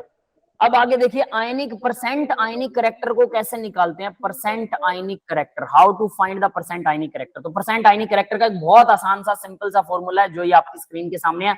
ऑब्जर्व्ड म्यू की वैल्यू, ये अब डाइपोल मोमेंट यहां पर भी काम आता है परसेंट आयनिक करेक्टर निकालने के लिए, ठीक है। ऑब्जर्व्ड म्यू की value divide by theoretical mu की वैल्यू, थ्योरेटिकल म्यू की वैल्यू मल्टीप्लाई में 100, क्योंकि परसेंट निकालना है। तो ऑब्जर्व्ड का मतलब होता है एक्सपेरिमेंट से जो अपने पास वैल्यू आई, वही वैल्यू, जैसे NH3 के केस में कितनी आ रही थी वो 1.47, ठीक है, ये एक्सपेरिमेंटल वैल्यू है। क्लियर है भाई? Yes sir. तो म्यू की वैल्यू। और दूसरा देखो, दूसरा क्या है, थ्योरेटिकल एज्यूमिंग। थ्योरेटिकल वैल्यू का मतलब क्या है कि मान लो कि पूरा 100% आयनिक है कोई बॉन्ड। अभी हमने सबसे शुरू में किया था, जब पोलर कोवेलेंट बॉन्ड किया था, तो हमने कहा था कि मान लो सारे कोवेलेंट होते हैं, लेकिन कोवेलेंट में पोलर कौन सा और नॉन पोलर कौन सा ये देखते हैं। अब यहां पर हम मान के चलते हैं कि मान लो वो 100% आयनिक है, वो बॉन्ड 100% आयनिक है, तो परसेंट आयनिक करेक्टर निकालना है। तो नीचे वाला तो मैंने 100% आयनिक मान लिया, ऊपर वाला मैंने ऑब्जर्व किया कि कितना आयनिक करेक्टर आ रहा है, म्यू की वैल्यू कितनी आ रही है। नीचे वाले को 100% म्यू माना, ऊपर वाले को कुछ ऑब्जर्व किया, मल्टीप्लाई में 100 किया, तो मेरे पास करेक्टर आ गया उसका एक्चुअल में कितना है। तो वो कैसे निकलता है, जरा ध्यान देना इस बात पे। देखिए म्यू ऑब्जर्व्ड, ऑब्जर्व्ड मान लो कि मैं अगर सिंपल बात करता हूँ, HCl का एक केस लेते हैं आप, ठीक है, इधर लें इसको, किधर जगह, यहीं पर ले लेते हैं, ठीक है। HCl का एक केस ले लिया आपने, HCl, तो हमें पता है क्लोरीन की तरफ इलेक्ट्रॉन्स जो है वो ज्यादा होते हैं, तो क्लोरीन की तरफ ज्यादा है, क्लोरीन पर स्लाइटली नेगेटिव है, हाइड्रोजन पर स्लाइटली पॉजिटिव, ठीक है। तो एक्सपेरिमेंटल वैल्यू और ऑब्जर्व्ड वैल्यू, तो म्यू की वैल्यू मैंने निकाली इसकी, मान लो म्यू की वैल्यू आती है XD, ठीक है, ये समझ में आ गया भाई? लेट कर रहा हूं, क्लियर है सबको? यस अब देखो जरा, तो इसका परसेंट आयनिक करेक्टर कितना होगा, percent ionic character, percent ionic character होगा ऑब्जर्व्ड वैल्यू, ऑब्जर्व्ड है XD divided by theoretical value. Theoretical value का मतलब है कि मैंने मान लिया कि क्लोरीन पर पूरा 1 नेगेटिव चार्ज है और हाइड्रोजन पर पूरा 1 पॉजिटिव चार्ज है, पूरा 1 पॉजिटिव चार्ज, 100% आयनिक मान लिया इसको। और अगर ये 100% आयनिक है तो क्या होगा, नीचे क्या करूं, E into D की value 100 if mu equal charge कितना होता है 1 इलेक्ट्रॉन पर 1.6 इंटू 10⁻⁻19 कूलम मल्टीप्लाई में डी, डी डिस्टेंस ही है। क्लियर है? Yes, sir. तो ये क्या आ गया मेरे पास, ये म्यू आ गया। इफ अगर मैं इसको यहां लिखूं, रुकिए थोड़ा ये खराब हो जाएगा सिस्टम है ना, उसको कंफ्यूज करेगा उसको ना, यहाँ नहीं लिखते इसको, यहाँ नीचे ही लिख रहा हूं, ठीक है।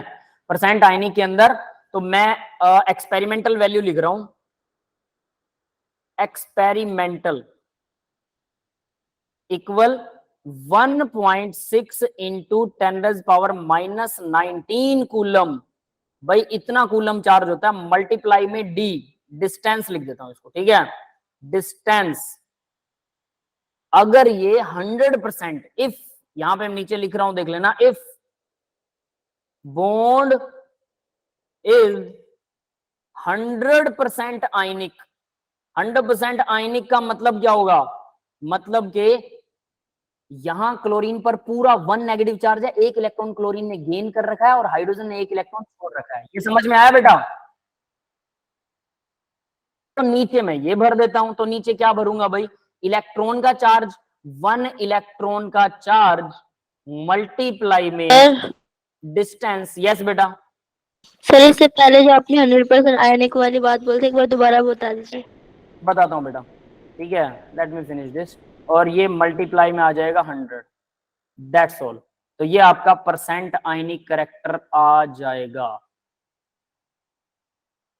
देखिए इसका मतलब क्या है परसेंट आयनिक कैरेक्टर का, कि मान लो कि एग्जांपल से समझिए, HCl का मॉलिक्यूल है आपके पास में, HCl पर slightly negative slightly positive charge है, इसका मैंने म्यू निकाला, चार्ज इनटू डिस्टेंस करके वो x निकला, ठीक है। तो x आ गया ऑब्जर्व्ड वैल्यू में, डिवाइड में आएगा एक्सपेरिमेंटल वैल्यू, ठीक है। तो ऑब्जर्व्ड नहीं थ्योरेटिकल वैल्यू, ठीक है, नीचे आएगा थ्योरेटिकल वैल्यू। तो थ्योरेटिकल वैल्यू का मतलब होता है कि मान लो कि ये पूरा आयनिक है, पूरा आयनिक का मतलब क्लोरीन पर 1 नेगेटिव चार्ज है और हाइड्रोजन पर 1 पॉजिटिव चार्ज है, पूरा आयनिक है, 1 इलेक्ट्रॉन का पूरा ट्रांसफर हो गया। तो 1 इलेक्ट्रॉन का ट्रांसफर होने के बाद इसका एक्सपेरिमेंटल म्यू कितना आएगा, इलेक्ट्रॉन का चार्ज मल्टीप्लाई में डिस्टेंस, क्योंकि 1 इलेक्ट्रॉन पूरा ट्रांसफर हुआ ना, H पॉजिटिव है, Cl नेगेटिव है, तो चार्ज ऑफ इलेक्ट्रॉन कितना होता है 1.6 × 10⁻⁻19 कूलम होता है, मल्टीप्लाई में दोनों के बीच में जो डिस्टेंस है, इन दोनों की मल्टीप्लाई कर दीजिए, तो ये आपके पास आ गया एक्सपेरिमेंटल वैल्यू। तो एक्सपेरिमेंटल वैल्यू हमेशा, इफ बॉन्ड इज 100% आयनिक, अगर वो 100% आयनिक है, इसका मतलब ये है कि H ने पूरा इलेक्ट्रॉन दे दिया, क्लोरीन ने पूरा इलेक्ट्रॉन ले लिया, ये है 100% आयनिक का मतलब। तो 1 इलेक्ट्रॉन चार्ज इसके ऊपर कितना होगा 1 कूलम, और 1 इलेक्ट्रॉन के ऊपर जितना चार्ज होता है उतना ही चार्ज होगा क्लोरीन एटम पर नेगेटिव, और हाइड्रोजन पर उतना ही पॉजिटिव चार्ज होगा। तो वो कितना होता है 1 इलेक्ट्रॉन का चार्ज, वो हमें ऑलरेडी पता है 1.6 × 10⁻⁻19 कूलम। तो ये हमेशा इतना ही रहेगा, ये फिक्स रहेगा। मल्टीप्लाई में सिर्फ डिस्टेंस करना पड़ेगा, दोनों की मल्टीप्लाई कर दो, तो हमने यहाँ किया 1 इलेक्ट्रॉन का चार्ज मल्टीप्लाई में डिस्टेंस इनटू 100, ये आ गया आपका परसेंट आयनिक कैरेक्टर। यस गाइस, समझ में आया बेटा सबको ये? यस सर आ गया। ठीक है, इसको ध्यान से करना है, याद रख लेना। सर इनके बीच में डिस्टेंस कितना होता है? बेटा ये आपको एक्सपेरिमेंटली बताया जाएगा, ठीक है, ये याद रखने की चीज नहीं है, ये मतलब सीधा नहीं होता। मतलब फिक्स नहीं होता? हाँ फिक्स होगा HCl के केस में, लेकिन HCl की जगह HF कर दें, HBr कर दें, HI कर दें, कुछ और कर दें, तो सबका अलग होता है बेटा, सबका अलग। Yes. तो कितना कितना याद रखोगे, कोई भी एग्जांपल दे सकता है वो, तो उसे याद रखने की जरूरत नहीं होती है, मुझे भी याद नहीं है, नो वरी, ठीक है। सर जेई में भी गिवन होगा? बिल्कुल 100% गिवन होगा, ठीक Okay, है, sir. No worry about this. Next देखिए भाई, हैनी स्मिथ इक्वेशन। अब हैनी स्मिथ एक पर्सन था जिसने आयनिक कैरेक्टर को निकालने के लिए एक और इक्वेशन दी, वो सीधी सीधी इक्वेशन आपकी आंखों के सामने है। आयनिक परसेंट आयनिक कैरेक्टर जो होता है वो इक्वल होता है 16, इसको ब्रैकेट में लिख रखा है, क्या बोलते हैं इसको, मॉड्यूलस के अंदर लिखा हुआ है डेल्टा इलेक्ट्रोनेगेटिविटी, यानी इलेक्ट्रोनेगेटिविटी का डिफरेंस, चाहे वो पॉजिटिव हो चाहे नेगेटिव, आपको सिर्फ डिफरेंस लेना है, साइन नहीं लेना साथ में, इसका मतलब ये होता है। तो 16 को इलेक्ट्रोनेगेटिविटी के डिफरेंस से मल्टीप्लाई कीजिए, प्लस में 3.5 और इलेक्ट्रोनेगेटिविटी के डिफरेंस से का स्क्वायर से मल्टीप्लाई करो 3.5 को, ये जो है ये सीधा सीधा आपको परसेंट आयनिक कैरेक्टर बता देगा। ये हैनी स्मिथ इक्वेशन है। यस, क्लियर है बेटा सबको? यस सर क्लियर है। ठीक है, that's all for the today's lecture. तो हैनी स्मिथ इक्वेशन से डायरेक्टली निकाल सकते हो, इसका सीधा रट्टा लगाना, सिर्फ आयनाइजेशन इलेक्ट्रोनेगेटिविटी के बीच में डिफरेंस पता होना चाहिए, फॉर्मूला लगाइए, सीधा आंसर निकलेगा। और पीछे वाले फॉर्मूले के अंदर आपको ऑब्जर्व डिवाइड बाय एक्सपेरिमेंटल, और एक्सपेरिमेंटल में हमेशा 1 इलेक्ट्रॉन के चार्ज को डिस्टेंस से मल्टीप्लाई करना है, और ऑब्जर्व में तो जो भी चार्ज दिया है और जो भी डिस्टेंस है, डिस्टेंस तो बराबर रहेगा दोनों में, खैर, तो जो भी चार्ज और डिस्टेंस है वो रहेगा। तो अगर इसको हम थोड़ा ध्यान से देखें, जरा देखिए इसी फॉर्मूले में मैं थोड़ा सा अगर इसको मैं करेक्ट करूं, डिस्टेंस तो आयनिक 100% आयनिक मानने के बाद में डिस्टेंस तो तब भी उतना ही रहने वाला है। तो अगर मैं ये कहूं कि ऑब्जर्व्ड के अंदर क्या होगा कि जो चार्ज है कूलम मल्टीप्लाई में डिस्टेंस डिवाइडेड बाय एक्सपेरिमेंटल में क्या होगा 1 इलेक्ट्रॉन का कूलम चार्ज मल्टीप्लाई में डिस्टेंस, डिस्टेंस से डिस्टेंस मल्टीप्लाई कट गया इनटू में 100। तो सीधी सी बात है, जो ऑब्जर्व्ड चार्ज है, चार्ज जो ऑब्जर्व्ड है और डिवाइड में 1 इलेक्ट्रॉन का चार्ज, चार्ज जो ऑब्जर्व्ड है जितना आपको दिया गया है स्लाइटली पॉजिटिव नेगेटिव चार्ज जो भी है, डिवाइड में 1 इलेक्ट्रॉन का चार्ज मल्टीप्लाई में 100। तो सीधा सीधा ये भी कर सकते हैं, डिस्टेंस से डिस्टेंस क्योंकि इसमें कट जाता है, ऐसे भी शॉर्ट फॉर्म में इसको लगा सकते हैं। जब क्वेश्चंस लगाएंगे तब आपको सीधा समझ में आ जाएगा। That's all for the today's lecture guys. किसी को डाउट है तो पूछ सकते हो। अब मैं रिकॉर्डिंग ऑफ कर रहा हूँ बेटा, ठीक है। नेक्स्ट लेक्चर के अंदर हम फिर शुरू करेंगे, एक तो फैजान रूल करेंगे और उसके बाद में शुरू करने वाले हैं हमारा लास्ट टॉपिक एमओटी। सिर्फ 2